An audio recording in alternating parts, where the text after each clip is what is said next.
Hey, top of the morning to you, lardies. My name is Jacksepticeye, and today we're going to be doing epic Minecraft Let's Play. Top 10 things you thought you knew about Minecraft. Hey guys, welcome back to the Wall Street Teen. I'm making a main channel video, so stay tuned for that. But I want to make this shorter video, hence the recording style, to basically talk about a concept that some people think they know, but they might not understand why it is how it is. Like, why does that thing work? And that's what I'm going to cover in today's video, and that's why I'm calling this series You Thought You Knew, very clickbait title. So the topic I'm going to be covering is why, when central banks want to use monetary policy and they want to decrease the interest rate, do they increase the money supply? So the topic I'm going to be covering is why, when central... No, please stay with me. I need the views. If you don't understand anything, go ahead and check the description. I left some links there. I left a Khan Academy video that was related and explains things pretty well also. And yeah, while you're down there, go ahead and smash that subscribe button, and thanks. Let's begin. Don't know why I said thanks before the video started. Alright. So first, let's start with what is monetary policy. We have that and fiscal policy. And the difference lies primarily in who's doing which. The government conducts fiscal policy, which entails changes in government spending and taxes. However, for monetary policy, that's done by the central bank of the country, and that entails open market operations, quantitative easing, stuff like that. The central bank manages the currency, money supply, and interest rates in a country. So for the US, the central bank is the Fed. For the EU, it's the European Central Bank. And for Zimbabwe, some homeless dude they picked up off the street. It's actually the Reserve Bank of Zimbabwe. Okay, so let's say we're in a recession or some sort of economic downturn. So the central bank wants to stimulate investment and borrowing because it'll drive demand, and that drives the economy. They can do that by lowering interest rates, because lower interest rates mean people will borrow more. That's shown on the market for loanable funds graph. But ain't nobody care about the MFLFG, aka no one cares. We care about the money market and its graph, which looks like this. The graph looks the way it does because at a high nominal interest rate, people are going to want to buy things like bonds and assets because they can make a lot of money by doing so. That means there's going to be less liquidity because you can't use things like bonds and assets to purchase things very quickly. There's going to be less liquid actual cash. That's why we have a lower quantity of money.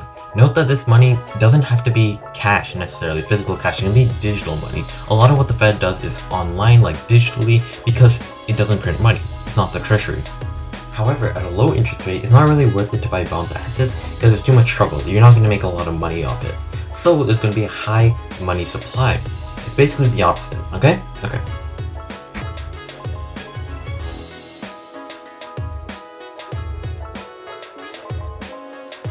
Now you'll notice that the supply curve is actually not much of a curve at all. It's perfectly vertical. And this is what we're assuming. We're assuming that the supply is inelastic. What does this mean? It means the interest rate doesn't matter. Basically, at any interest rate, the money supplied is going to be the same. And if you think about it, this makes sense. Alright, so let's go back to monetary policy. Remember, we want to decrease the interest rate, but also remember, the Fed isn't a commercial bank. It doesn't directly loan money to people, so therefore it can charge whatever interest rate it wants. It's the commercial banks that lend money to normal people like you and me. So then, how does the Fed get those banks to lower their interest rates? Now, it does that through three main ways. The first one is increasing the money supply. If you look at the graph, increasing the money supply will actually decrease the equilibrium interest rate. If you don't know what equilibrium is, what market equilibrium is, then go check out my supply and demand video.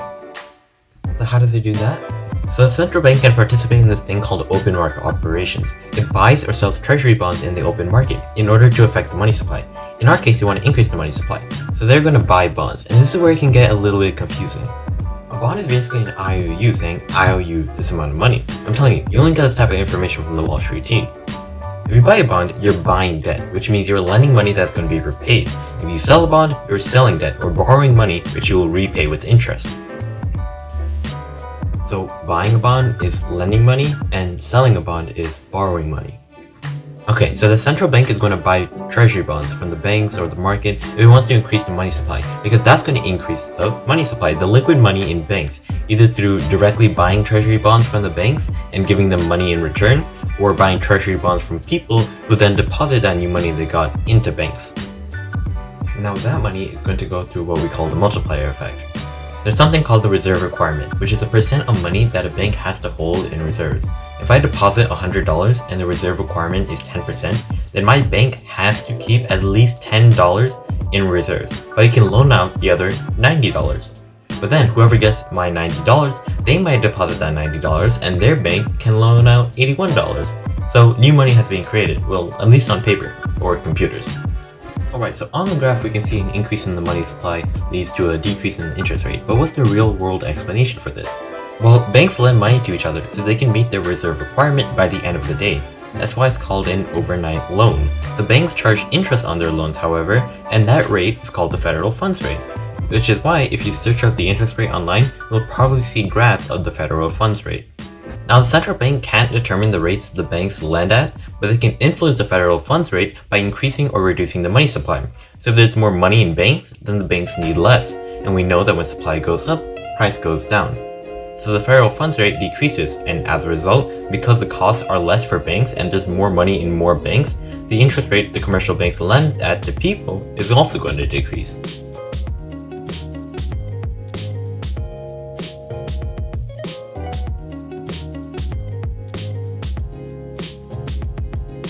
Now I said there were 3 ways, and that was just one of them, so that's the first. The second is that the central bank can just straight up reduce the reserve requirement, meaning with the same amount of money, banks will be able to loan out more. The third way is the discount rate. Let's say a bank does not have enough reserves and no other bank is willing to lend with it. Then the central bank can step in and offer to loan money to them at a certain interest rate, which is called the discount rate. However, this is only done as a last resort because those interest rates are really high. Now you might be asking, what if the central bank wanted to lower the money supply to increase interest rates because it was doing something like contractionary monetary policy? Well, you're one smart pickle, Rick. In that case, the central bank would sell bonds or take in liquid money in return for giving or selling treasury bonds. It could also increase the federal funds rate. Alright, time to review. Now the central bank itself doesn't lend money to people. That's what commercial banks do. But it can influence the interest rates those commercial banks charge by changing the money supply. It can do this by buying or selling bonds from either people or banks. In the US, the Fed buys treasury bonds, and that injects money that the banks can lend in return for taking bonds and assets like treasury bonds that the bank can't lend. Because these banks have more money, they're able to charge a lower interest rate, and it also means that more banks have money to lend, and that's going to kick in competition, which itself will drive down interest rates. If you got this far in the video, might as well subscribe. I mean, you should probably subscribe. Comment, like, share, do your taxes, whatever. But thanks for watching, and I'll see you in the next one.